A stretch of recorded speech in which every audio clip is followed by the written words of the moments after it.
তোমার কোনো পরিচিত লোক হবে হয়তো। তুমি কত মানুষের উপকার করো, সৃষ্টিকর্তা ঠিকই অন্য কাউকে দিয়ে তোমার উপকার করিয়েছে।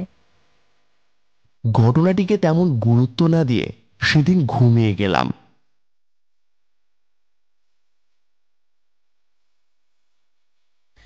পরদিন সকালে বাইরে চেঁচামেচির শব্দ শুনে ঘুম থেকে উঠে পড়লাম।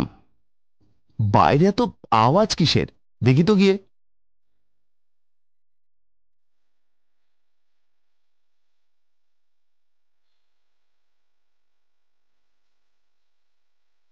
আমি চোখ ডলতে ডলতে দরজা খুলে বাইরে গিয়ে দেখি অনেক লোকের সমাগম। ভিড় ঠেলে ভেতরে গিয়ে শুনতে পেলাম এক বৃদ্ধ চিৎকার করে বলছে, ওরে আমার একই সর্বনাশ হলো রে, আমার একমাত্র ছেলেকে আমি একেবারেই হারিয়ে ফেললাম রে। বিষয়টি বোঝার জন্য গ্রামের আরো কয়েকজনকে বলে জানতে পারলাম ওই ছেলেটি গতকাল খালার বাড়ি থেকে বাড়ি ফেরার উদ্দেশ্যে রওনা দেয়, কিন্তু সে নাকি আর বাড়ি ফেরেনি। গ্রামের লোকেরা ধারণা করছে বটতলার ওই শ্মশান ঘাটেই কিছু একটা হয়েছে। আর এমন এক ঘটনা অনেক আগে একবার গ্রামে ঘটেছিল, তখনও একটা ছেলে হারিয়ে যায়। তার কিছুদিন পর নাকি ওই ছেলেটিকে মাথা কাটা অবস্থায় ওই শ্মশানে পাওয়া গেছিল। আমি মনে মনে ভাবতে থাকলাম, গ্রামের মানুষের এই ভূতে বিশ্বাস করার স্বভাবটা গেল না। ভূত বলতে যে কিছু নেই তা এরা মানতেই চায় না। অনেক বেলা হয়ে গেছে, আজ তো আবার রুগী দেখতে পাশের গ্রামে যেতে হবে। আমি বরং বাড়ি যাই।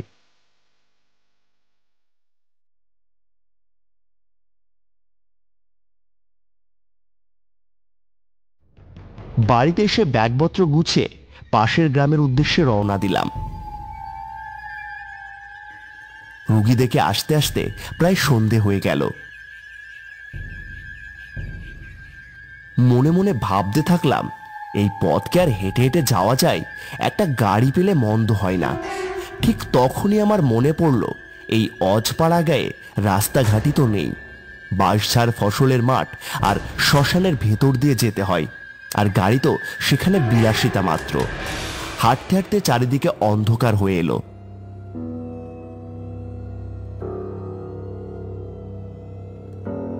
ব্যাগ থেকে টর্চ লাইটটা বের করে জ্বালিয়ে সামনের দিকে এগোতে থাকলাম।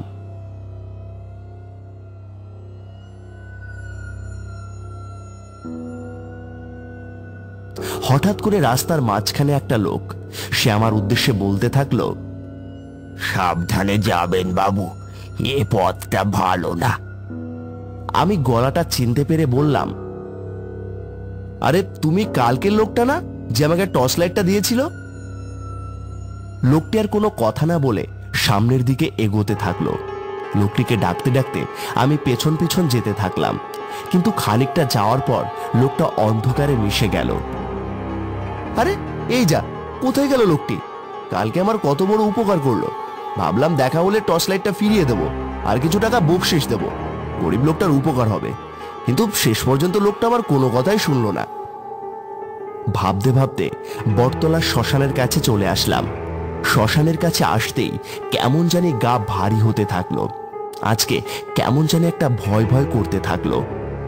এমন সময় পেছন থেকে আমাকে কে যেন আমার নাম ধরে ডাক দিল, ডাক্তার বাবু, ও ডাক্তার বাবু, কোথায় যাচ্ছেন?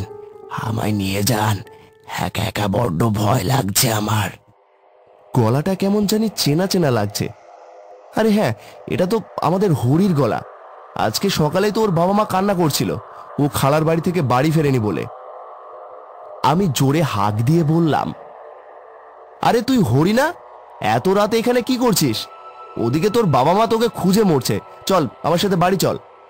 ওপার থেকে বলে উঠল, এদিকে এসে আমায় নিয়ে যান ডাক্তার বাবু, আমার গায়ে বড্ড ব্যথা। মনে মনে ভাবলাম, ছেলেপিলে মানুষ গাছ থেকে পড়ে গিয়ে হয়তো ব্যথা পেয়েছে। তাই আমি হরির উদ্দেশ্যে বললাম, ও কিছু হবে না, আমি ওষুধ দেবো, লাগালেই সেরে যাবে। এই বলে সামনে এগোতে থাকলাম।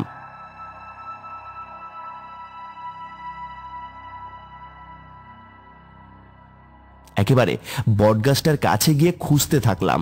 বললাম, কই রে হরি, কোথায় তুই? বটগাছের ওপর থেকে বলে উঠল, এই তো ডাক্তার বাবু, আপনার ওপরে আমি। মাথা ঘুরিয়ে ওপরের দিকে তাকিয়ে আমি যা দেখলাম তা দেখে আমার গায়ের লোম একেবারে দাঁড়িয়ে গেল। দেখলাম একটা আধ খাওয়া কিশোরের শরীর গাছের ডালে ঝুলছে।